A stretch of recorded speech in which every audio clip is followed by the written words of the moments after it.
Hi, இன்றைக்கி நம்ம வீட்லேயே நல்ல சாஃப்டான ஜாம் பன் எப்படி செய்யலான்னு பார்க்கலாமா?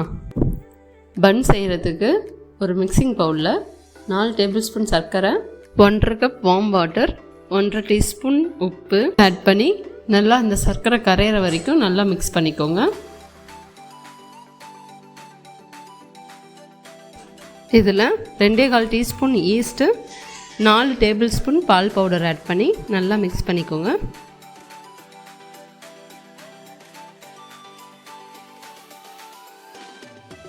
இதில் 5 கப் மைதா ஆட் பண்ணி நல்லா இந்த மாவு தண்ணியோடு மிக்ஸ் ஆகி சேர்ந்து வர வரைக்கும் நல்லா மிக்ஸ் பண்ணிக்கோங்க.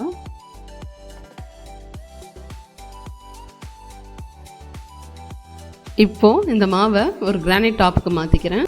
அப்போ தான் நல்லா ஃப்ரீயாக மாவு பிசைய முடியும். இந்த மாவை அட்லீஸ்ட் 20 மினிட்ஸ்க்காச்சும் நல்லா பிசையணும். 20 to 25 மினிட்ஸ் தொடர்ந்து மாவு பிசைஞ்சா கையெல்லாம் நல்லா வலிக்கும். அதனால் நான் என் ஹஸ்பண்ட் கிட்ட ஹெல்ப் கேட்டேன். அவங்க தான் பண்ணி கொடுத்தாங்க. இந்த மாவில் 5 டேபிள் ஸ்பூன் பட்டரும் 1 டேபிள் ஸ்பூன் ரீஃபைண்ட் ஆயிலும் ஆட் பண்ணி நல்லா பிசையணும். பட்டரை கொஞ்சம் கொஞ்சமாக ஆட் பண்ணி நல்லா மாவை ஸ்ட்ரெச் பண்ணி பிசைஞ்சுக்கோங்க.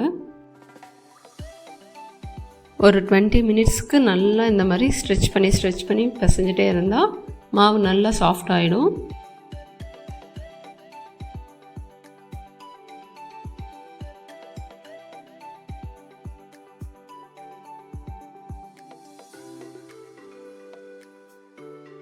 அப்போது இந்த மாதிரி ரவுண்ட் ஷேப் ஆக்கி ஒரு பவுலில் கொஞ்சமாக எண்ணெய் தடவி அதில் இந்த மாவை வச்சு ஒரு 2 ஹார்ஸ்க்கு ப்ரூஃபிங்க்கு வச்சிடலாம். பாருங்கள், இப்போது 2 மணி நேரத்துக்கு அப்புறம் நமக்கு மாவு நல்லா ப்ரூஃப் ஆகி உப்பி வந்திருக்கு.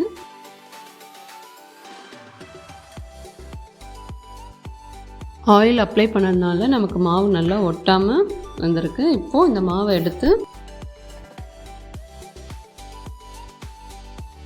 2 ஹாஃபாக பிரித்து அதில் பாதி எடுத்து அதையும் 2 ஹாஃபாக கட் பண்ணி அதில் ஒரு பாதியை நான் ரோல் பண்ணி எடுத்துக்கிறேன்.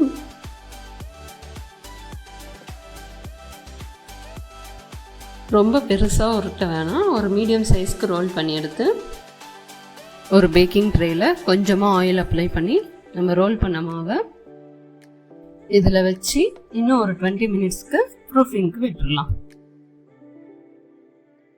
20 மினிட்ஸ் ப்ரூஃபிங்க்கு அப்புறம் இதில் எக் வாஷ் அப்ளை பண்ணிக்கலாம். எக் வாஷ்க்கு நான் ஒரு முட்டையோட மஞ்சக்கருவும் 2 டேபிள் ஸ்பூன் பாலும் மிக்ஸ் பண்ணி எடுத்திருக்கேன். இதை 180 டிகிரி 10 மினிட்ஸ் ப்ரீ ஹீட்டட் அவனில் 180 டிகிரி 25 மினிட்ஸ்க்கு பேக் பண்ணி எடுத்துக்கலாம். பாருங்கள், நமக்கு பன் எவ்வளோ அழகாக பேக் ஆகி வந்திருக்குன்னு. இப்போது ஜாம் செய்கிறதுக்கு நான் 3 ஆப்பிளை சின்ன சின்ன பீஸாக கட் பண்ணி மிக்சியில் போட்டு அரைச்சி பேஸ்ட் ஆக்கி எடுத்து வச்சுருக்கேன்.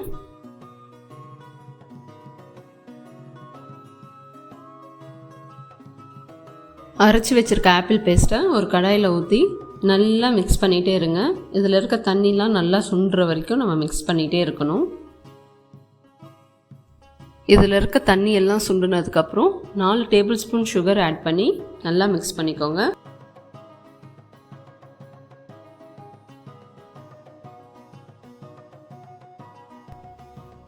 சுகர் நல்லா மிக்ஸ் ஆகி கரைஞ்சதுக்கப்புறம் 1/2 டீஸ்பூன் வினிகர் ஆட் பண்ணி நல்லா மிக்ஸ் பண்ணிக்கோங்க.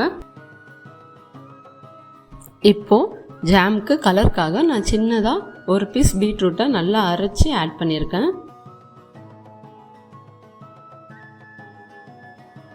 பாருங்கள், இதுவே எவ்வளோ நல்ல கலர் கொடுத்துருக்குன்னு. உங்களுக்கு வேணும்னா நீங்கள் ஆர்டிஃபிஷியல் கலர் கூட யூஸ் பண்ணிக்கலாம். நம்ம அரைச்சி ஊற்றின ஆப்பிள் பேஸ்ட் பாதிக்காக சுண்டி இந்த மாதிரி கடாயில் ஒட்டாமல் வர இந்த ஸ்டேஜில் நம்ம ஸ்டவ் ஆஃப் பண்ணிடலாம். இப்போது இந்த ஜாமை ஒரு பவுலுக்கு மாற்றி கொஞ்சம் நேரம் ஆற வச்சு எடுத்துக்கலாம். நம்ம பேக் பண்ணி வச்சுருக்க பன்னை கட் பண்ணி 4 பீஸாக போட்டு எடுத்துக்கலாம். இதில் சென்டராக ஒரு கட் பண்ணி நம்ம செஞ்சு வச்சுருக்க ஜாமை ஸ்ப்ரெட் பண்ணிக்கலாம். பன்னோட சைட்ஸ்லையும் நம்ம ஜாம் ஸ்ப்ரெட் பண்ணிக்கலாம். இந்த ஜாமில் நம்ம சுகர் கூட கம்மியாக தான் ஆட் பண்ணியிருக்கோம். ஸோ இந்த மாதிரி ஜாம்பன் நீங்கள் வீட்லேயே ட்ரை பண்ணிங்கன்னா குழந்தைங்களும் நல்லா விரும்பி சாப்பிடுவாங்க.